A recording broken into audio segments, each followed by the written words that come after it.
네, 문기혁 기자 안녕하세요. 예, 안녕하세요. 네, 정말 여전히 뜨거운 감자입니다. 이 서울역 고가 공원화 사업. 일단 차량 통행을 막기 위한 폐쇄는 확정이 된 거죠? 예, 차량 폐쇄는 확정이 됐습니다.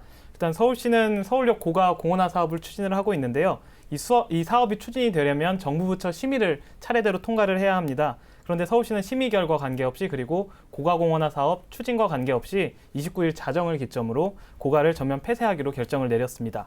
서울시는 서울역 고가가 안전등급 최하위 등급인 D등급을 받은 상황에서 차량 통제를 더 이상 미룰 수 없다는 입장인데요. 그래서 29일부터 자정 통제를 하고요. 그리고 그러면 이제 그 자정의 통제가 시작이 되면서 이제 고가를 지나는 차량은 만리제로나 염천교로 우회를 해야 합니다. 그래서 이렇게 우회를 할 경우에 평소보다는 한 7분 정도가 더 걸릴 것으로 서울시는 예상을 하고 있습니다. 네, 일단 서울시는 안전을 이유로 우선 고가를 폐쇄한다 이런 입장인데요. 사실은 그간 지지부진했던 고가공원화 사업에 좀 박차를 가하겠다 이런 의도로 보이기도 하거든요. 예, 좀 그런 의도도 분명히 깔려 있습니다. 네. 일단 고가 공원화 사업이 정상적으로 추진이 되려면 아까 말씀드린 것처럼 정부 부처의 심의를 통과를 해야 하는데요. 일단 문화재청 심의가 오늘 지금 진행이 되고 있습니다. 네. 그리고 국토교통부와 서울지방경찰청의 심의도 통과를 해야 하는데 아직 예정이 돼 있지 않은 상황이거든요.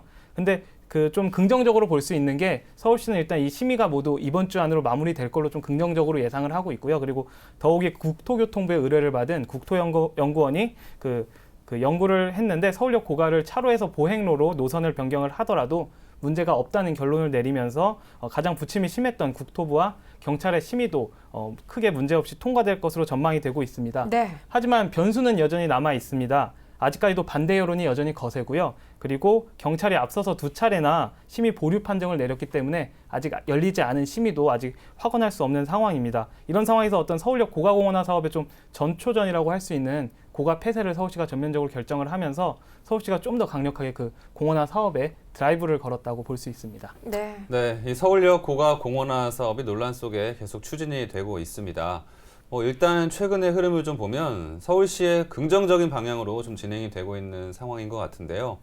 향후 어떤 변수가 생길지는 좀 더 상황을 지켜봐야겠습니다. 네. 다음 소식 전해드리겠습니다.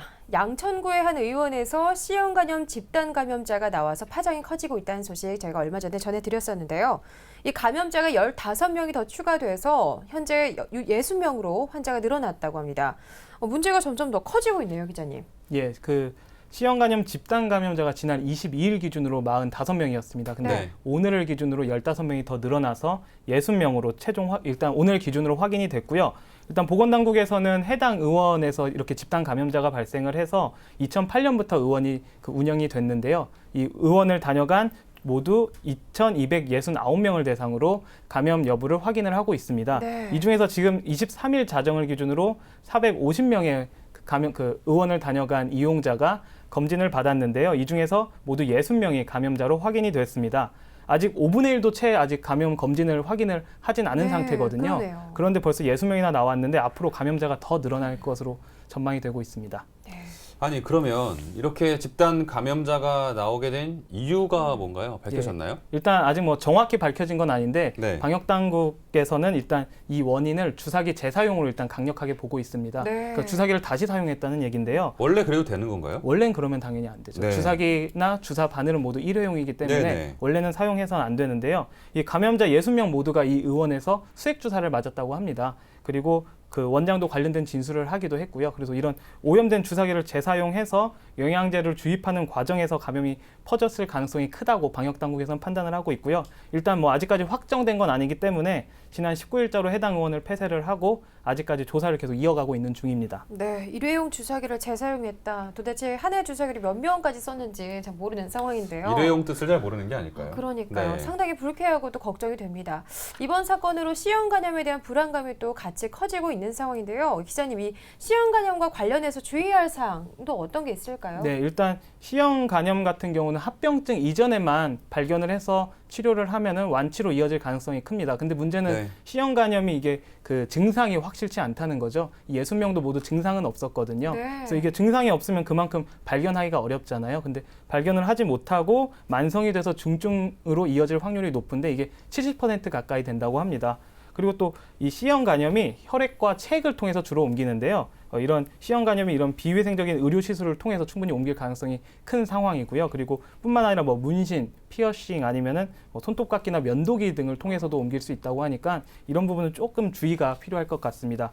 그리고 C형 간염 같은 경우는 또 문제가 되는 게 예방 주사가 따로 없어서 네. 본인 스스로가 예방하는 방법밖에 없습니다. 그래서 네. 좀 45세 이상 같은 경우는 정기적으로 검진을 받을 필요가 있는데요. 요즘은 좀 자가진단용 키트도 개발이 됐다고 합니다. 그래서 집에서 스스로 좀 C형 간염에 그 감염이 됐는지 여부를 또 따로 확인할 수 있다고 하니까 45세 이상은 좀 정기적으로 감염 여부를 확인할 필요가 있을 것 같습니다. 네. 네, 아직까지는 한 60명 정도가 감염이 된 것으로 확인이 됐습니다. 네. 뭐 앞으로 C형 간염 감염자가 더 나올 가능성이 큰 상황인 것 같은데요. 좀 노력을 해서 감염자를 좀 빨리 발견을 하고 또 집단 감염자가 나온 원인에 대해서도 좀 철저한 조사가 이루어져야겠습니다. 네, 마지막 소식 전해드리도록 하겠습니다. 이 지하철 역사 청결 만족도와 관련한 서울 시민들의 평가가 나왔다고 하는데요. 시민들의 평가 어떻던가요? 예, 일단 서울시가 지난 3월부터 서울 메트로 운영하는 그 지하철 1, 4호선이죠. 서울 메트로가 지하철 1, 4호선을 운영을 하고 있는데요. 이 이용 서울 시민 1,180명을 대상으로 청결 만족도 설문조사를 실시를 했는데요. 일단 네. 점수는 77.7점입니다. 이게 뭐 좋은 점수인지 나쁜 점수인지 쉽게 감이 안 오는데 네, 잘 이 문제가 모르겠네요. 전년도하고 비교를 하면 좀 쉬운데요. 2013년 같은 경우가 88.1점, 그리고 아. 2014년도 지난해가 83.2점. 계속 낮아지고 있다는 게 사실 좀 문제점이 있는 그러네요. 거죠. 그리고 뭐 계속 교통요금은 또 오르고 있는 상황인데요. 이렇게 청결 점수는 계속 낮아지고 있는 상황이고요. 그리고 그동안 같은 경우는 한 15개 역사 정도만 선별을 해서 확인을 했는데 이번에는 처음으로 118개 그 전 역사를 대상으로 만족도를 조사를 했다고 합니다. 그래서 시민들의 의견이 다소 정확하게 반영됐다고 볼 수 있습니다. 네.